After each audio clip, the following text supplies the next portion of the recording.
Полициските службеници од Кочани ја покажаа својата хуманост. На последната од трите планирани акции за 2019 година, тие ја даруваа скапацината течност. Собрани се околу 30 крвни единици.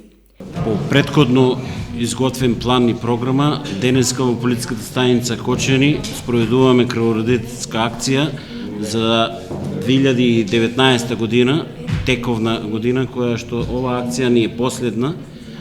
За наредната година имаме изготвено веќе ќе уследи изготвен нареден план и програма за спроведување 3 крводарителски акции ќе уследат за наредната 2020 година.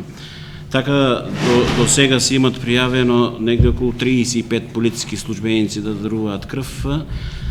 Сега за сега акцијата тече без проблеми, имат дарувано 22 крводарители, али до крајот на акцијата мислам дека ќе надминеме бројот, бидејќи нашите полициски службеници моментално се на извршување на своите службени задачи, али од време на време најдеат слободен термин, доаѓаат, даруваат крв и повторно се враќаат на своите редовни обврски и задачи. Вработените во полицијата и понатаму продолжуваат со дарување на скапацината течност. За следната година се планираат 3 или евентуално 4 крводарителски акции, зависно од заинтересираноста на полициските службеници да ја покажат хуманоста на дело. Акцијата беше спроведена во соработка со службите од трансфузиологија од Скопје.